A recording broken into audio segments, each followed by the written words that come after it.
മാം, ESIC കുറിച്ച് കുറച്ച് കാര്യങ്ങൾ പറഞ്ഞു തരാമോ? ഓ ഷ്യോ.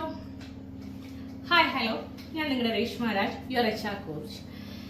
ESIC എന്താണ്? ESIC employee state insurance corporation. India government employees, working എംപ്ലോയീസിനായിട്ട് പ്രൊവൈഡ് ചെയ്യുന്ന ഒരു ഇൻഷുറൻസ് പ്ലാൻ ആണ് അല്ലെ. സോ ഒരു സ്ഥാപനത്തിൽ 10 കൂടുതലോ ഉള്ള എംപ്ലോയീസ് ഉണ്ടെന്നുണ്ടെങ്കിൽ അവിടുത്തെ എംപ്ലോയർ, അതായത് ഉടമസ്ഥൻ അല്ലെ, ഓണർ എന്ത് പ്രൊവൈഡ് ചെയ്യണം? ഇൻഷുറൻസ് പ്രൊവൈഡ് ചെയ്യണം എംപ്ലോയീസിന്. അതാണ് ESIC എന്ന് പറയുന്നത്. ESIC എംപ്ലോയീസിനായിട്ട് പ്രൊവൈഡ് ചെയ്യുന്നത് മെഡിക്കൽ ബെനിഫിറ്റ്സ് ഉണ്ട്, സിക്നസ് ബെനിഫിറ്റ്സ് ഉണ്ട്, ഡിസബിലിറ്റി ബെനിഫിറ്റ്സ് ഉണ്ട്. അങ്ങനെ കുറേ അധികം സ്കീം ESICയിൽ വരുന്നുണ്ട്. സോ ആർക്കൊക്കെയാണ് ഇത് കിട്ടുന്നത്, ഏതൊക്കെയാണ് വേജ് ലിമിറ്റ് എന്ന് നമുക്ക് നോക്കാം. ഒരു എംപ്ലോയിക്ക് 21,000 എബോവ് സാലറി വരികയാണെങ്കിൽ അയാൾക്ക് ESI നമുക്ക് എന്താണ് കൊടുക്കേണ്ട ആവശ്യമില്ല. 21,000 ആൻഡ് ബിലോ 21,000 വേജ് റേറ്റ് ആണ് അല്ലെങ്കിൽ സാലറി ആണെന്നുണ്ടെങ്കിൽ എന്ത് പ്രൊവൈഡ് ചെയ്യണം? മാൻഡേറ്ററി ആയിട്ടും ESI പ്രൊവൈഡ് ചെയ്യണം. ഒരു എംപ്ലോയി ഒരു സ്ഥാപനത്തിൽ ജോയിൻ ചെയ്ത് 10 ഡേയ്സിനുള്ളിൽ ESICയിൽ രജിസ്റ്റർ ചെയ്തിരിക്കണം. അത് എംപ്ലോയറുടെ ഉത്തരവാദിത്തമാണ്, റെസ്പോൺസിബിലിറ്റി ആണ്.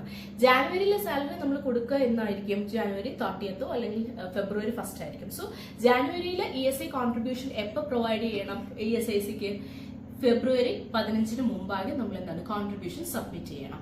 ദെൻ ഇപ്പം എംപ്ലോയർ പ്രൊവൈഡ് ചെയ്യേണ്ടതും എംപ്ലോയി പ്രൊവൈഡ് ചെയ്യേണ്ടതും കോൺട്രിബ്യൂഷൻ റേറ്റ് എത്രയാണെന്ന് വെച്ചാൽ എത്രയാണോ സാലറി, അതായത് 21,000 ബിലോ വരുന്ന സാലറിയിൽ നിന്ന് വാഷിംഗ് അലവൻസ് എന്നൊരു ഹെഡ് സാലറി സ്ട്രക്ചർ ഉണ്ടെങ്കിൽ ആ വാഷിംഗ് അലവൻസ് റിമൂവ് ചെയ്ത് വരുന്ന ഏൺഡ് സാലറിക്കകത്ത് നിന്ന് 0.75% ആണ് ആര് പ്രൊവൈഡ് ചെയ്യേണ്ടത്? എംപ്ലോയി ESIC കോൺട്രിബ്യൂഷൻ കൊടുക്കേണ്ടത്.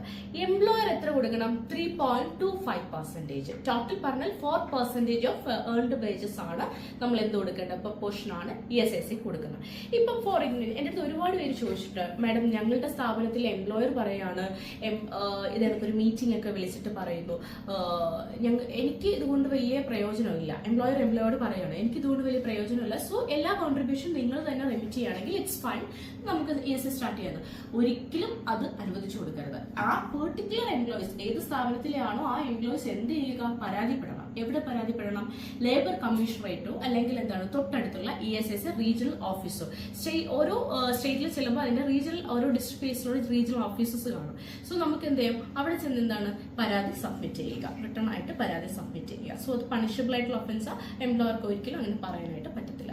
പിന്നെ എംപ്ലോയറിന്റെ ഭാഗത്തുനിന്ന് എപ്പോഴും വരുന്നൊരു ഡൗട്ടാണ്, നമ്മുടെ സ്ഥാപനത്തിൽ കുറച്ച് ആൾക്കാർ HR ഡിപ്പാർട്ട്മെന്റിൽ എപ്പോഴും വരുന്നൊരു പരാതിയുമാണ്.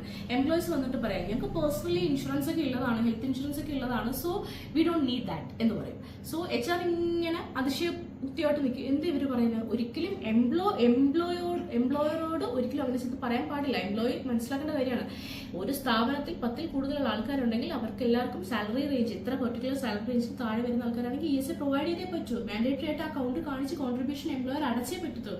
ഇപ്പൊ നിങ്ങൾക്ക് അതിനകത്ത് ഒമിറ്റ് ചെയ്ത് നിന്നു, വർക്ക് പ്ലേസിൽ എന്തെങ്കിലും ഇഞ്ചുറിയോ കാര്യങ്ങളോ പറ്റി, എന്തെങ്കിലും ഒരു കേസോ കാര്യങ്ങളോ പോകുന്നു, അത് ആർക്ക് ഒഫൻസ് ആയിട്ട് വരും? എംപ്ലോയറും ഒഫൻസ് ആയിട്ട് വരും. സോ ഇതൊക്കെ നിങ്ങൾ അറിഞ്ഞിരിക്കേണ്ട കാര്യങ്ങളാണ്. സോ വേജ് ലിമിറ്റ് എന്ന് പറയുന്നത് 21,000 ആണ്.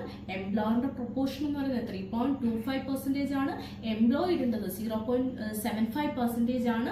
പിന്നെ ഏതൊക്കെ സ്ഥാപനങ്ങളാണ് പ്രൊവൈഡ് ചെയ്യേണ്ടത്? ഫാക്ടറീസ് ആക്ടിന്റെ അണ്ടറിൽ വരുന്ന സ്ഥാപനങ്ങൾ, ഷോപ്സ് ആൻഡ് കൊമേഴ്ഷ്യൽ എസ്റ്റാബ്ലിഷ്മെന്റ് അണ്ടറിൽ വരുന്ന സ്ഥാപനങ്ങൾ, hotels, cinema theatres, restaurants, all education institution, അങ്ങനെ നിരവധി സ്ഥാപനങ്ങൾ ESI കവറായി വരുന്ന സ്ഥാപനങ്ങളാണ്. ഒരു സ്ഥാപനമാണെന്നുണ്ടെങ്കിൽ അവിടെ 10 കൂടുതൽ എംപ്ലോയീസ് ഉണ്ടെങ്കിൽ മാൻഡേറ്ററി ആയിട്ടും എന്ത് ചെയ്യണം? എംപ്ലോയർ ESI രജിസ്റ്റർ ചെയ്തിരിക്കണം. ഓക്കെ. പിന്നെ കോൺട്രിബ്യൂഷൻ ടൈമും നമ്മൾ പറഞ്ഞു. പിന്നെ എന്റെ സാലറി 21,000 എബോവ് വരുന്നൊരു സാഹചര്യമാണെന്ന് വെച്ചോ, ഏപ്രിൽ ടു ഒക്ടോബർ എന്നൊരു കാലയളവുണ്ട്. ഏപ്രിൽ ടു സെപ്റ്റംബർ ആണ് ഒരു 6 months കാലയളവാണ് ഒരു കോൺട്രിബ്യൂഷൻ പീരീഡ് എന്ന് പറയുന്നത്.